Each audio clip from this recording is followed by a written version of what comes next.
إن عدة الشهور عند الله 12 شهرا في كتاب الله يوم خلق السماوات والأرض منها 4 حرم ذلك الدين القيم ولكن أكثر الناس لا يعلمون صدق اللہ العظیم۔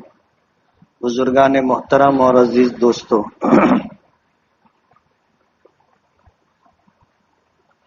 محرم الحرام کی آج 3 تاریخ ہے۔ آئندہ 10 تاریخ ہوگی تو عاشورے کا دن ہوگا۔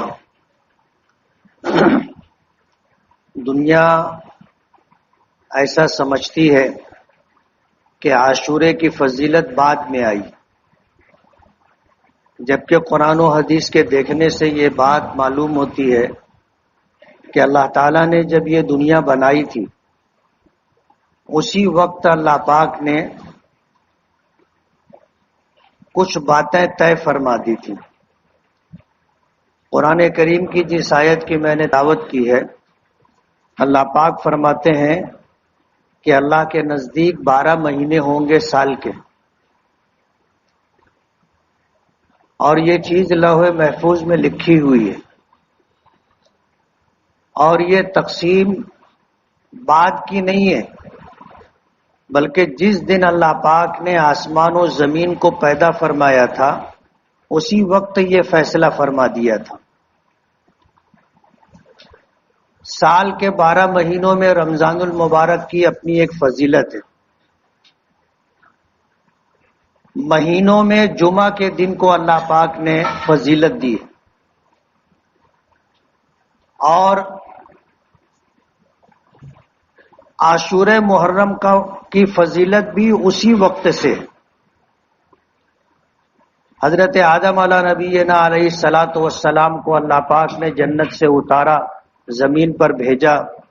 کتابوں میں آتا ہے کہ جنت سے نکالے جانے اور اللہ کی ناراضگی کا اتنا شدید احساس تھا حضرت آدم علیہ الصلاۃ والسلام کو کہ 40 سال تک سر اٹھا کر آسمان کی طرف نہیں دیکھا تھا،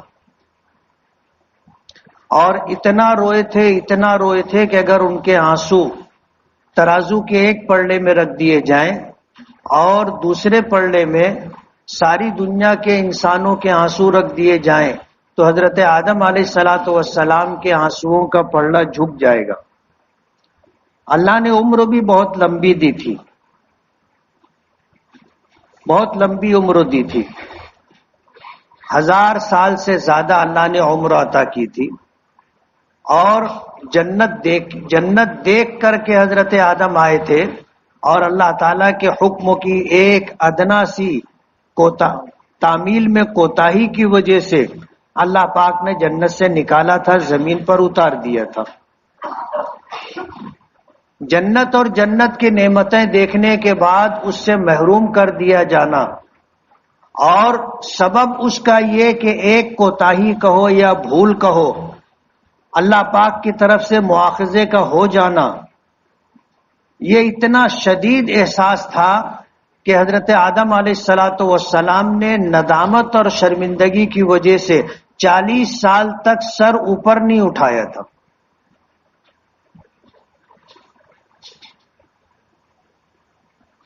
دعا کرتے رہے، اللہ سے توبہ کرتے رہے، معافی مانگتے رہے۔ قرآن کریم کی آیت جو ہم ایک آیت ہے جس دعا کے طور پر ہم لوگ کہتے ہیں ربنا ظلمنا انفسنا وَإِن لَّمْ تَغْفِرْ لَنَا وَتَرْحَمْنَا لَنَكُونَنَّ مِنَ الْخَاسِرِينَ، یہ حضرت آدم علیہ الصلاۃ والسلام کی دعا ہے۔ کیا ہے ہمارے پروردگار، ہم نے اپنی جانوں پر ظلم کیا ہے، وَإِن لَّمْ تَغْفِرْ لَنَا، اگر آپ نے ہمیں معاف نہیں کیا، وَتَرْحَمْنَا، اور ہم پر رحم نہیں فرمایا، تو ہم نقصان اور خسارہ اٹھانے والے لوگوں میں سے ہو جائیں گے۔ مسلسل دعا کرتے رہے۔ اللہ پاک نے جس دن توبہ قبول فرمائی تھی وہ عاشورہ محرم کا دن تھا۔ نوح علیہ الصلاۃ والسلام کے واقعات پچھلے ہفتے میں نے کچھ سنائے تھے۔ ان کی کشتی 6 مہینے تک پانی پر رہی، اور جب جودی پہاڑ پر کنارے لگی تو عاشورہ محرم کا دن تھا. بے شمار واقعات ہیں، میں تفصیل میں نہیں جانا چاہتا. تو عاشورہ محرم کی فضیلت پہلے سے ہے. موسیٰ علیہ الصلوۃ والسلام، بنی اسرائیل کا نجات پانا، فرعون کا غرق ہو جانا اور بھی دیگر واقعات جو ملتے ہیں وہ عاشورہ محرم کو پیش آئے تھے. اگر یہ کہا جائے کہ عاشورہ محرم میں سیدنا حسین رضی اللہ تعالی عنہ اور خانوادہ اہل بیت کی شہادت عاشورہ محرم کو ہوئی تو ان کی شہادت کی فضیلت بڑھ گئی. تو یہ بات مانی جا سکتی. کیوں؟ عاشورے کی فضیلت پہلے سے ہے، اور اس دن حضرت حسین اور خانوادہ اہل بیت کی شہادت کے واقعے کا پیش آنا ان کی شہادت عند اللہ مقبول ہونے کی علامت ہے کہ اللہ نے ان کی شہادت کے لیے یہ دن منتخب کیا، عاشورے کے دن کو چنا. اس لیے یہ جو سوچ ہے کچھ لوگوں کی کہ عاشورے کی فضیلت سیدنا حسین رضی اللہ تعالی عنہ اور خانوادہ اہل بیت کی شہادت کی وجہ سے ہے، تو ایسا نہیں ہے. یہ دن پہلے سے تھا اور اس دن کی فضیلت پہلے سے ہے. حدیث پاک میں آتا ہے کہ قیامت بھی عاشورہ محرم کو ہوگی.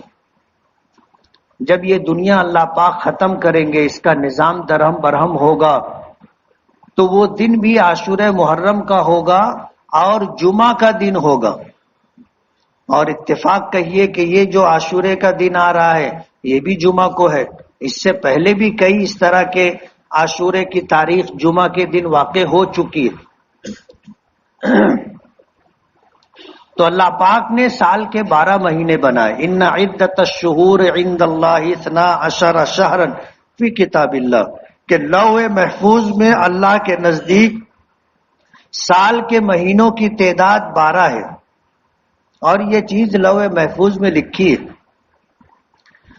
اور جس دن اللہ پاک نے آسمانوں کو اور زمین کو پیدا کیا تھا اسی دن یہ ترتیب طے کر دی تھی، اور جب سے یہ سلسلہ چلا آ رہا ہے. رمضان کا مہینہ اللہ کے نزدیک بابرکت مہینہ تھا. اللہ نے اس مہینے کو امت محمدیہ کے لیے مختص کیا تھا. پچھلی امتوں کو رمضان کے روزے نہیں ملے تھے. جمعہ کا دن اللہ کے نزدیک ہفتے کے دنوں میں سب سے زیادہ بابرکت اور سب سے زیادہ خیر کا دن ہے. اللہ نے وہ دن بھی اس امت کے لیے چنا تھا. اللہ نے اختیار دیا تھا، بنی اسرائیل کو اختیار دیا تھا کہ وہ ہفتے کے دنوں میں سے کوئی دن اپنے لیے چن لیں. تو انہوں نے اپنی کتابوں کو دیکھا اور دیکھنے کے بعد یہ طے کیا کہ ہمارے لیے وہ دن سنیچر کا ہوگا. گزشتہ ہفتے میں نے یہ بات کہی تھی کہ یہودیوں کا یہ عقیدہ ہے کہ اللہ نے اس دنیا کو جب بنانا شروع کیا تو آسمان، زمین، چاند، ستارے، سورج، یہ سب کچھ اللہ پاک نے ترتیب سے بنایا اور 6 دن میں یہ دنیا بنائی. اتوار سے شروع کیا تھا اور جمعہ کے دن پوری کائنات بنا دی تھی. تو یہودیوں کا عقیدہ ہے کہ اللہ نے سنیچر کے دن آرام کیا تھا، اس لیے انہوں نے سنیچر کا دن چنا. عیسائیوں کو جب یہ اختیار دیا گیا کہ اپنے لیے کوئی دن چھٹی کا چنے تو انہوں نے اتوار کا دن چنا. اس امت کو اللہ پاک نے اختیار دیا، اور وہ بھی ایک واقعہ ہے کہ جب نبی کریم صلی اللہ علیہ وسلم کو نبوت و رسالت ملی، دعوت و تبلیغ کا فریضہ انجام دینا شروع کیا، تو یہ سلسلہ چلتا رہا اور 13 سال آپ نے مکے میں گزارے. لیکن یہ 13 سال جن حالات میں گزرے آپ کو علم ہے. ایک وقت آیا کہ مکے میں رہنا مشکل ہو گیا. اللہ کے رسول صلی اللہ علیہ وسلم نے یہ محسوس کیا کہ اب یہاں رہ کر کے دین کا کام کرنا انتہائی مشکل ہو گیا ہے. پچھلے ہفتے میں نے حضرت ابو بکر صدیق رضی اللہ تعالی عنہ کی ہجرت کا واقعہ ذکر کیا تھا. کہ وہ ایک مرتبہ مکہ چھوڑ کر چلے گئے تھے، یمن کے راستے سے ان کو واپس ابن الدغنا نامی قبیلے کے سردار نے لے کر کے مکے میں لائے تھے اور پناہ دی تھی، اور بھی لوگوں نے حبشہ کی ہجرت کی۔ اور ایک واقعہ وہ بھی پیش آیا کہ حج کے موقع پر مدینے کے کچھ لوگ حج کے لیے آئے تھے۔ مدینے میں قبیلے اوس و خزرج کے لوگ آباد تھے، قرب جوار میں یہودیوں کے کئی قلعے تھے، کئی قبیلے تھے۔ جب کبھی ان کی آپس میں جنگ ہوتی تھی تو قبیلے اوس و خزرج کا پلڑا بھاری پڑتا تھا، وہ جیت جاتے تھے، یہودی ہار جاتے تھے۔ تو وہ ان سے کہا کرتے تھے کہ ایک وقت آئے گا کہ آخری نبی آئے گا اور ہم ان کے ساتھ ہوں گے، اللہ ہمیں فتح عطا کرے گا۔ یہ بات قبیلے اوس و خزرج کے لوگوں نے یہودیوں سے سنی تھی۔ قبیلے اوس و خزرج کے لوگ مشرک تھے، بت پرست تھے، اور یہ بات سنا کرتے تھے۔ جب مکے سے یہ خبر چلی اور 400 کلومیٹر دور مدینہ منورہ تک پہنچی کہ مکے میں قبیلے بنو قریش اور شاخ بنی ہاشم میں ایک شخص نے نبوت کا دعویٰ کیا ہے کہ وہ اللہ کا نبی ہے، تو جو بات وہ یہودیوں سے سنا کرتے تھے، اللہ نے ان کے دل میں یہ بات ڈال دی، کیوں نہ ہم پیش قدمی کریں، یہودی ان کے ہاتھ پر ایمان لا کر کے ہمیں شکست دے، تو ہم ایسا کریں کہ ہم پہلے ان سے وابستہ ہو جائیں تاکہ یہودیوں کا یہ پروگرام فیل ہو جائے۔ مدینہ منورہ سے حج کے موقع پر کچھ لوگ آئے اور آ کر کے 12 لوگوں نے ایمان قبول کیا مینا کی وادی میں۔ اللہ کے رسول صلی اللہ علیہ وسلم نے انہیں نقیب بنایا۔ نقیب کہتے ہیں نمائندے کو، ذمہ دار کو، کہ تم جا کر کے میرے دین کی تبلیغ کرو گے، میرے دین کی دعوت لوگوں کو دو گے، میری نبوت اور اللہ کی وحدانیت اور ربوبیت کی طرف لوگوں کو بلاؤ گے، میرا پیغام لوگوں تک پہنچاؤ گے۔ ایسی ذمہ داری ان کو دی، ان کو نقیب کہا جاتا ہے۔ یہ لوگ گئے اور سال بھر انہوں نے محنت کی۔ جب دوسرا آیا تو مدینے سے جو لوگ حج کے لیے آئے ان میں 70 لوگ ایسے تھے جو ایمان قبول کرنے کے لیے مدینے سے مکے کا سفر کیا تھا حج کے عنوان سے۔ انہوں نے اپنا ایک قاصد بھیجا حضور پاک صلی اللہ علیہ وسلم کے پاس کہ ہم مدینے کے رہنے والے ہیں، ہم آپ سے ملنا چاہتے ہیں۔ مکے کے لوگوں نے حضور پر سخت ناکہ بندی کر کے رکھی تھی کہ یہ کسی سے مل نہ سکیں، اور کون ان سے ملنے آتا ہے اس کے اوپر نظر رکھی جائے۔ جب ایک شخص نے ملاقات کی اور اپنا یہ پیغام دیا کہ مدینے کے لوگ آئے ہیں، آپ سے ملنا چاہتے ہیں، تو حضور پاک صلی اللہ علیہ وسلم نے فرمایا کہ میں مینا کی فلاں وادی میں رات کی تاریکی میں آؤں گا ملنے کے لیے۔ اور نبی کریم صلی اللہ علیہ وسلم طے شدہ پروگرام کے مطابق ان سے ملاقات کے لیے رات کی تاریکی میں پہنچے مینا کی وادی میں۔ وہاں جا کر کے ان سے بات چیت ہو رہی تھی۔ اللہ کے رسول صلی اللہ علیہ وسلم اپنا فرض منصبی ادا کرتے ہوئے اللہ کی الوہیت، وحدانیت، ربوبیت کی دعوت دے رہے تھے، اپنے نبی اور رسول بنائے جانے کا پیغام دے رہے تھے۔ یہ آواز رات کی خاموشی میں دور تک جا رہی تھی۔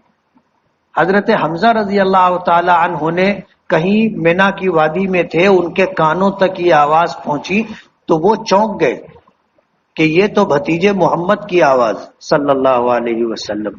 تو وہ آواز کی سمت چلتے ہوئے ان لوگوں تک پہنچے اور وہاں جا کر کے دیکھا، سمجھا۔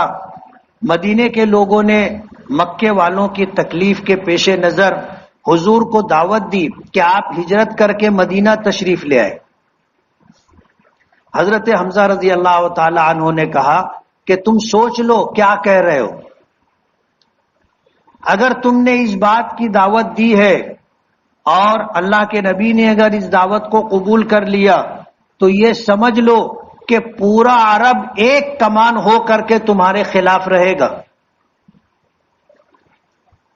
کیا تم سارے عرب کا مقابلہ کر سکتے ہو؟ اتنی ہمت جرت اور اتنی تیاری ہے؟ ان لوگوں نے اطمینان دلایا کہ ہم آپ کو مدینہ آنے کی دعوت دے رہے ہیں، ہم آپ کی حفاظت کے لیے اپنی جان، اپنا مال، اپنی آل اولاد سب کچھ قربان کرنے کے لیے تیار۔ اگر سارا عرب بھی ہمارے خلاف ہو گیا تو ہمیں اس کا غم نہیں ہے، اس کا ڈر نہیں ہے۔ ہم آپ کی جان کو اپنی جان سے مقدم سمجھیں گے، ہم آپ کے لیے اپنا سب کچھ قربان کرنے کے لیے تیار۔ حضرت حمزہ نے ان کو زمانے کی حالات کی اونچ نیچ سب بتا دی، لیکن مدینے کے لوگوں نے ایک بات طے کر لی تھی اور اپنی بات پر آخر تک قائم رہے۔ اللہ کے رسول صلی اللہ علیہ وسلم نے ہجرت کرنے سے پہلے مدینے والوں کی تربیت، دین کا سکھانا اور ان کی تربیت کے پیش نظر ایک صحابی کو مدینہ روانہ کیا تھا خاموشی سے، کہ تم جا کر کے ان کو دین سکھاؤ، دین بتاؤ، ان کی تربیت کرو۔ جب یہ مدینہ پہنچے تو مدینہ پہنچ کر کے اپنی ذمہ داری پوری کرتے رہے۔ اہل مدینہ کاشتکار تھے، کھجوروں کے باغات تھے، کھیتی باڑی کرنے والے لوگ تھے۔ تو تمام لوگوں نے مل کر کے ان صحابی سے یہ مشورہ کیا کہ ہم سب مزدور لوگ ہیں، محنت جفا کشی کرتے ہیں، زمین پر ہل چلا کر کے پانی دے کر کے ہم لوگ اپنی روٹی روزی حاصل کرتے ہیں، تو ہمارے لیے ہفتے میں کوئی ایک دن طے کر دے، جس دن ہم کام پر نہیں جائیں گے اس دن مکمل آپ کے ساتھ گزاریں گے اور اللہ کا دین سیکھیں گے۔ باہمی مشورے سے جمعہ کا دن طے ہوا۔ یہودیوں نے اپنے لیے سنیچر کا دن چنا تھا، عیسائیوں نے اپنے لیے اتوار کا دن چنا تھا، اور مسلمانوں نے اپنے لیے جمعہ کا دن چنا۔ اور اللہ کے نزدیک بھی ہفتوں میں فضیلت والا دن جمعہ کا دن ہے۔ سنیچر سے لے کر کے جمعرات تک جو اعمال خیر کیے جاتے ہیں اس پر جو اجر و ثواب ملتا ہے، اگر وہی کام جمعہ کے دن کیا جائے تو اجر و ثواب 70 گنا بڑھ جاتا ہے۔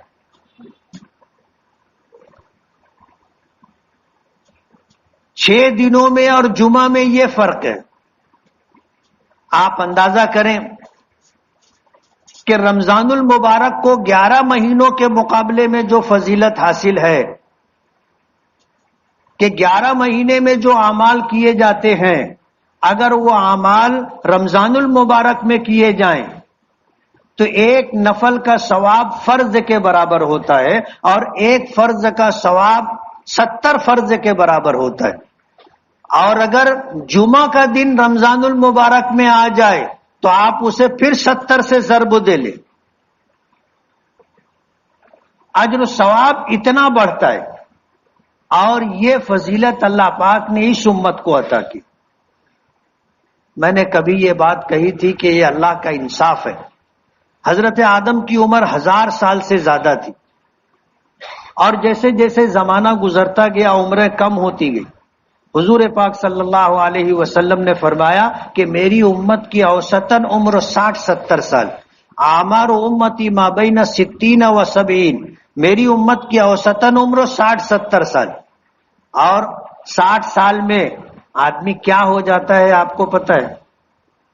سرکار بھی 60 سال آنے سے 2-4 سال پہلے ریٹائر کر دیتی ہے۔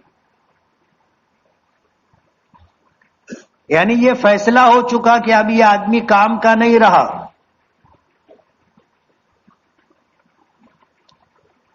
60-70 سال کی عمر اوسطاً ہمیں دی گئی ہے۔ اب اگر ہم 60-70 سال میں سے بچپنا، سونا، کمانا، کھانا، دنیا کے کام نکال دیں تو چند سال ملتے ہیں جو ہمارے عبادت میں گزرتے، تو ہم پچھلی امتوں کا نیکیوں میں، اعمال خیر میں کیسے برابری کر سکتے؟ تو یہ اللہ کا انصاف ہے کہ اللہ نے ہمیں دنیا میں رہنے کے لیے کم عمر دی ہے، کم وقت دیا ہے، تو اللہ پاک نے رمضان کا مہینہ دیا، 5 وقت کی نماز دی، زکوٰۃ کا نظام دیا، حج دیا، قرآن کریم دیا، مکمل دین و شریعت دی، اور معمولی معمولی کاموں پر بڑے بڑے اجر کا وعدہ کیا، بڑے بڑے۔ اور یہ 60-70 سال میں جو کام ہم کرتے ہیں، اگر ان کاموں کو ہم جو ہمارے لیے ضروری ہیں سنت کے مطابق کریں تو اعمال ضروریہ کو بھی اللہ پاک نے عبادت قرار دیا۔ میں نے پیچھے ایک مثال دی تھی، حضور پاک صلی اللہ علیہ وسلم نے فرمایا کہ آدمی اپنی بیوی سے صحبت بھی کرتا ہے تو اللہ اس پر اجر دیتا ہے۔ صحابہ کرام کہنے لگے اللہ کے رسول یہ کیسے ہوگا؟ ہم تو اپنی خواہش پوری کر رہے، اپنی خواہش پوری کر رہے، اپنی ضرورت پوری کر رہے، اس پر اجر و ثواب؟ تو حضور نے فرمایا تھا کہ تم یہ بتاؤ کہ اگر یہ کام تم اپنی بیوی کے علاوہ کسی اور پرائی عورت سے کرو گے تو گناہ ہوگا یا نہیں؟ کہنے لگے تو بہت بڑا گناہ ہے، یہ تو زنا ہے، بہت بڑا گناہ ہے۔ تو حضور نے فرمایا کہ اگر اللہ کے حکم کی تابع داری میں اپنی یہ ضرورت تم جائز طریقے سے پوری کر رہے ہو اللہ اس پر اجر دے گا۔ اور فرمایا کہ وہ لقمہ جو پیار و محبت کے عنوان سے شوہر اپنی بیوی کے منہ میں دیتا ہے اللہ اس پر بھی اجر دیتا ہے۔ اس سے ہٹ کر کے ایک مثال، جیسے پیشاب پاخانے کے لیے ہم لوگ بیت الخلا جاتے، ہماری ضرورت ہے، بغیر اس کے چارہ نہیں ہے، لیکن سنت طریقے پر جائیں کہ آدمی دعا پڑھ لے، بیت الخلا میں بایاں پیر رکھے، اپنی ضرورت پوری کرے، نکلے دایاں پیر باہر رکھے اور دعا پڑھ لے، تو یہ جو وقت گزرا ہے اور یہ جو عمل ہوا ہے اللہ اس پر بھی اجر دے گا۔ حضرت ابو ایوب انصاری رضی اللہ تعالی عنہ ملک شام گئے تھے،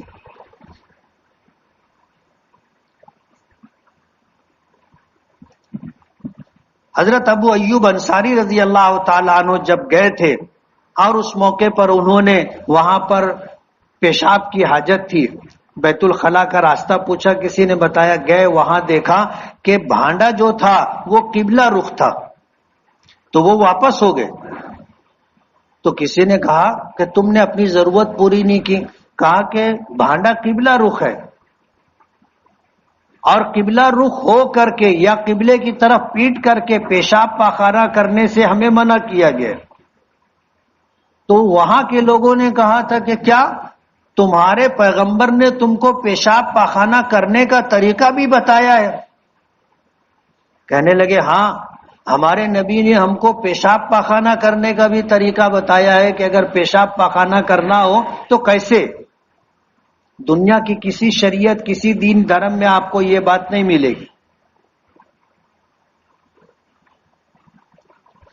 قضائے حاجت بھی اگر ہم اپنے نبی کے طریقے پر کریں گے تو اللہ اسے بھی اجر و ثواب کا عمل بنا دیتا ہے۔ یعنی ہماری پوری زندگی کھانا ہو سنت طریقے پر، سونا ہو سنت طریقے پر، کپڑا پہننا ہو سنت طریقے پر، قضائے حاجت کے لیے جانا ہو سنت طریقے پر، اپنی ضرورت پوری کرنا ہو سنت طریقے پر، تو یہ سارا عمل آپ کا عبادت بن جائے گا۔ حالانکہ ہم سمجھتے ہیں نماز عبادت ہے، روزہ عبادت ہے، زکوٰۃ عبادت ہے، حج عبادت ہے، باقی چیزیں تو ہماری ضرورت ہے، لیکن اپنی ضرورت بھی اگر شریعت اور نبی کے طریقے پر ہم پوری کریں تو اللہ اسے بھی اجر و ثواب کا ذریعہ بنا دیتا ہے۔ بتانا یہ ہے کہ یہ 60-70 سال کی عمر جو اللہ پاک نے دی ہے، یہ عمر ایسی ہے کہ اگر اس کو صحیح طریقے سے ہم استعمال کریں تو ماضی میں جو لوگ گزرے جن کی عمریں 1000 سال، 900 سال، 800 سال، ہم اجر و ثواب میں ان سے آگے جا سکتے، اس سے آگے چلے جائیں گے۔ جیسے شب قدر ہے، 83 سال 4 ماہ سے زیادہ زمانہ عبادت میں گزرا، اگر آپ نے شب قدر میں عبادت کی ہے تو 10 شب قدر اگر کسی کو مل گئی تو 830 سال کا زمانہ اس نے اللہ کی عبادت میں گزارا. اور کتنے خوش نصیب ایسے ہیں جو کہتے ہیں کہ بالغ ہونے کے بعد سے آج تک ہماری شب قدر کبھی فوت نہیں ہوئی. ماں باپ کے چہرے کو محبت سے دیکھنے پر اللہ مقبول حج عمرے کا ثواب دیتے. صحابہ کرام کہنے لگے ہم دن میں 70 بار دیکھیں گے. تو حضور نے فرمایا کہ ان اللہ لا یمل حتی تملو، اللہ نیکی دینے سے نہیں تھکتا، تم نیکی کماتے تھک جاؤ گے. اللہ کے خزانے میں کمی نہیں ہے، اللہ کبھی دینے سے نہیں تھکتا. فرمایا کہ راستے میں اگر کوئی تکلیف دہ چیز پڑی ہے، اینٹ کا روڑا ہے، پتھر کا ٹکڑا ہے، کیلے کا چھلکا ہے، کانچ شیشے کی کوئی ٹکڑا ہے، آپ نے اسے کنارے کر دیا، اللہ اس پر بھی اجر دے گا. کسی مسافر، کسی راہگیر کو آپ نے راستہ بتا دیا، اللہ اس پر بھی اجر دے گا. اجر و ثواب بے پناہ اس امت کے لیے اللہ پاک نے مختص کیا تھا. عاشورہ کا دن اللہ نے پچھلی امتوں کو دیا تھا. نبی کریم صلی اللہ علیہ وسلم جب ہجرت کر کے مدینہ پہنچے تو دیکھا کہ یہودی عاشورہ کے دن روزہ رکھتے. آپ نے دریافت فرمایا کہ عاشورہ کا روزہ کیوں رکھتے ہو؟ تو یہودی کہنے لگے کہ یہ وہ دن ہے جس دن اللہ پاک نے حضرت موسیٰ اور بنی اسرائیل کو فرعون کے ظلم و ستم سے نجات دی تھی اور فرعون کو غرق دریا کیا تھا، اس لیے ہم روزہ رکھتے. تو حضور نے فرمایا کہ اللہ احق ان یتبع موسیٰ، کہ ہم تمہارے مقابلے میں موسیٰ علیہ السلام کی اتباع و پیروی کرنے کے زیادہ حقدار ہیں. آپ نے اب خود بھی روزہ رکھا اور اپنی امت کو بھی عاشورہ کا روزہ رکھنے کا حکم دیا. لیکن جب دوسرا سال آیا تو آپ نے اپنی امت کو اس بات کی تلقین کی کہ ہمیں اہل کتاب کی مشابہت نہیں اختیار کرنی ہے. روزہ رکھنا کوئی گناہ کا کام نہیں تھا، روزہ رکھنا کوئی گناہ کا کام نہیں تھا، لیکن عبادت میں بھی غیروں سے مشابہت نہیں ہونی چاہیے. تو حضور نے فرمایا کہ اگر زندگی رہی اگلے سال اگر عاشورہ کا دن ملا تو ہم 2 روزے رکھیں گے، 9 اور 10 یا 10 اور 11، ایسے 2 روزے رکھیں گے تاکہ اہل کتاب سے ہماری مشابہت نہ ہو.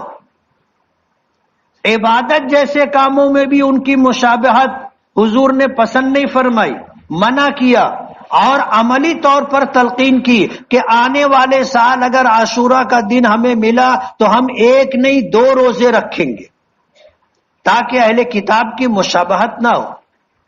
آج ہم اپنے آپ کو دیکھیں، زندگی کے تمام تر معاملات میں ہم دوسری قوموں کی نقل کرتے ہیں اور دوسری قوموں کی تہذیب کلچر ہم لوگ اپنا کر کے زندگی گزارتے، جبکہ ہمارے نبی نے عبادت میں بھی ان کے ساتھ مشابہت کو پسند نہیں کیا، چہ جائے کہ زندگی کے دیگر کاموں میں. تو عاشورہ کا دن بہت برکت والا دن ہے اور جمعہ کے دن واقع ہونے کی وجہ سے اس میں فضیلت اور زیادہ بڑھ جاتی. یہی وجہ ہے عاشورے کے دن کا روزہ اپنے اندر جو فضیلت رکھتا ہے، جمعہ کے دن واقع ہونے کی وجہ سے 70 گنا اجر و ثواب اس کا بڑھ جائے گا. 1 سال کے روزے کا ثواب ملتا ہے، اور اگر جمعہ کا دن مل جائے تو آپ 70 سے ضرب دے لیں، 70 سال کے روزے کا ثواب. اور یہ معمولی ثواب نہیں ہے. آج ہمیں نیکیوں کی قدر نہیں ہے، نیکیوں کی قیمت کا اندازہ نہیں ہے. کل قیامت کے دن جب نیکی اور بدی تولی جائے گی اور جس کی نیکی کا پلڑا جھکے گا وہ جنت میں جائے گا، اس وقت آدمی کو احساس ہوگا کہ نیکی کس کو کہتے.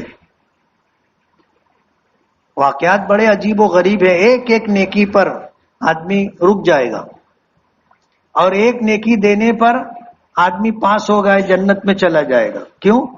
وہ ضرورت کا وقت ہوگا. اس لیے عاشورہ کی فضیلت بہت پہلے سے، اور یہ دن اللہ نے ہمیں عطا کیا.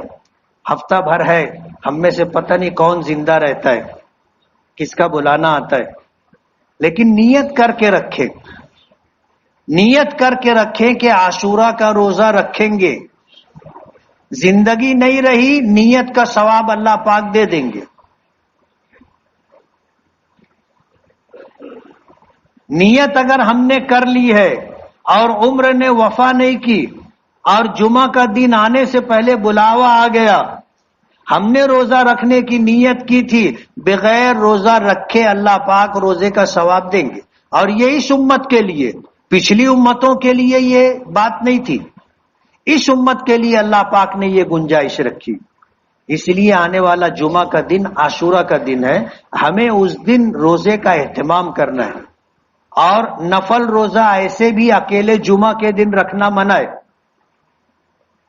آدمی نفل روزہ رکھے صرف جمعہ کا دن نیت کر کے رکھے، مکروہ ہے.